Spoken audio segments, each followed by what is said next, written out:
After having done the first video in which I talked about what was life at IIM Bangalore way back in 1981, 79, 81. And if some of you have seen, you may be wondering, what is this guy's life now after 40 years of having 2 years of chilled and hard-working life and enjoyed life at IIM Bangalore in 1979, 81. So if that's your question, let me try and share with you what's my life now after 40 years of passing out of IIM Bangalore in 1981.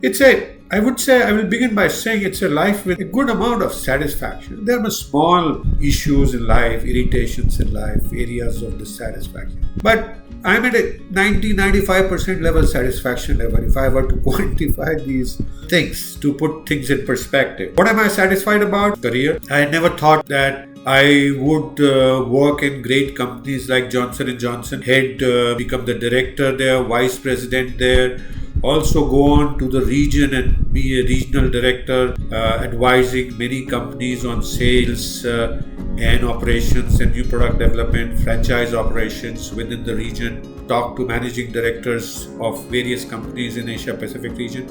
I had never imagined that. And I had not imagined that I would become a managing director, which I did. So there's a good amount of satisfaction with that corporate career. At the same time, life has been more than kind to me. Right? I not only achieved what I wanted to achieve in the corporate rat race, if I were to say that. One of my good friend called Shashi Sinha, who is still in the corporate rat race, used to say, "Hey man, you are a corporate rat." And I was a corporate rat. I ran the race with all my might and I did well there. But I gave up my corporate career at the age of 49. Can you believe that? And why did that happen? Because I was all along in a high pressure job, sales, operations, right, marketing for many years. And this used to kind of, at times I used to joke around with similar people when I used to go out and lunch and with colleagues from other divisions in Johnson & Johnson, who were also general sales manager. And we used to talk about our high pressured life and say, "Here, this high pressured life, I'm going to take it till I can take it." Which means if I get my first heart stroke, I'm going to quit the job. Or my first 50. And can you believe that it happened at 49? I just quit. Thank God I didn't get any heart stroke. And I'm still good and healthy at this point of time. At 50, I started doing my own work in terms of coaching, counseling, teaching, which I enjoyed tremendously. And I find in retrospect, that's what I did during my corporate career also. One of my favorite strategy was to train and develop people, and train and develop it so hard that they would be lapped up by the industry and you would have difficulty keeping them, and they could succeed you, and they did succeed in all the places, right? In Johnson & Johnson, my general sales manager was the regional sales manager for the southern region who succeeded me. And when I moved to operations, when I moved away from operations to regional operations, the engineering director or engineering vice president had succeeded me. So similar, and that's what happened, and that gives immense joy in a successful corporate life. At the same time, God has been kind, as I said, more than enough, and especially Johnson & Johnson has been very kind. And I remember this when I walked into Johnson & Johnson interview, the first interview with my immediate boss, and somewhere down the line says, "Arun, do you know this company can make prints out of poppers?" And I told him, "Don't give me that bullshit." But it does. Johnson & Johnson, does make prints out of poppers.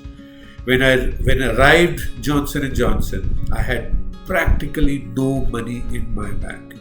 The money used to come in Hindustan Unilever, get you spent. At the end of the day, at the end of the month, we used to be back to zero, where most of us are at this point of time. Things worked out a lot better in Johnson & Johnson. They made me work, and they paid me so well that money stopped being a constraint. And the critical part of that was the stock options given by Johnson & Johnson, which I didn't even remember as they appreciated. And one fine morning when I was about to leave Johnson & Johnson, I looked at, and that looked like a handsome sum of money, which I invested to buy flats and property. And so God has been more than kind, and so has been Johnson & Johnson. And same with Dumex, my last company. My immediate boss when I was managing director was Mark Wilson, based in Singapore, and he was more than kind to give me whatever I needed at that point of time while holding the company before we sold it out to Mr. Kurakiwala of Wokhart. Also, the satisfaction comes from doing what I wanted to do. I mean, I always wanted to teach and coach, and I also a believer in the Hindu system of the life being lived in quarters of 25, 50 and 75. Till 25 I studied, till 50 I made money, worked hard, raised the family, and between now and 75 I'm hoping that I will give a lot more to the society. And what can I give? Obviously not the money. You must be kidding if you think so. I'm not too gullible for being that. So what I have is what I give. It doesn't cost me. I have lots of knowledge that I've gathered over these 20 years from learning at IIM Bangalore, from working in Hindustan Unilever, from Johnson & Johnson, from Dumex, and doing consulting and coaching and teaching to students at IIM Udaipur. So I have lots of knowledge, and that's what I keep giving, and I don't expect much money in return for that. This is an act of giving back to society. If money comes, it's good. It says what people value, and that's what I keep doing it. What does the daily life look like now? It's a comfortable life. With grace of God, with all friends like you, with family. I have 2 daughters, an adoring wife, and it's a comfortable life. I work from home. I have stopped going out now. I don't need money, with grace of God, if I can say, without inviting his eyebrows. And I work from home, get up at 6 around in the morning, start my day, look at the mails in the morning, do some posts on YouTube for people to learn, do my yoga till 8 o'clock, take a bath, check my investments. ICICI Direct, I still do active trading, so I spend some time. So that keeps running, that engine keeps running and keeps bringing some money. And then I shoot videos right in the morning after bath, where I'm still fresh like I'm doing now, and shoot the videos for the day, upload on Udemy, upload wherever else I need to upload it. And then I have meetings with young smart students, interns who work with me, and I'm lucky to have them.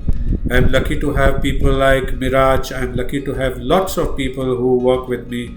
Lucky to have people like Saket, who work with me in building and helping me reach my dream and destination of passing on all the knowledge and skills that I have to all of you. And that's the way. Like in today, I have a couple of meetings lined up between 11 and May. Then I have I am associated with some of the institute like Gitanjali at this point of time from Udaipur, where I teach and coach students, prepare them well for the interviews. And 2 hours will go there between 1:30 and 3. 3 or so, I have a couple of more meetings, but I then start chilling, relaxing, going out, do stuff, household stuff like buying vegetables, buying my bread, buying fruits. I enjoy doing all that, and I go for a walk in the evening. So that's how a day passes. What could you ask more? Not really. I think I have a reasonably contented life at this point of time. Of course, there are challenges. They keep coming here and there. But by and large, life is satisfied, and the acid test of that is people come and ask me, so if you have a chance, Arun, how would you live your life? I would say just exactly the same way. Preparing hard, having fun, doing all that I could do, running like a rat when I needed to run, chilling like a cat when I need to do. And that's what I would do my life, and I would advise you also to enjoy your life, because I think finally happiness is the most important thing, right?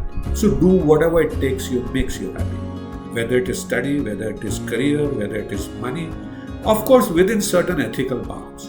And with that, I would like to thank you so much for listening to this lecture. I hope you're enjoying this series, and I look forward to see you again in more lectures as I go forward. Are you facing challenges in getting a job because of your CV not getting shortlisted for the interviews? Take a look at this Udemy course. Only that can help you get your CV shortlisted more often, because it will teach and coach you how to prepare a great CV for every job that you will apply. Many of my students at IIM Udaipur have used this approach to get their CV shortlisted, and so can you. WhatsApp me for any assistance you need.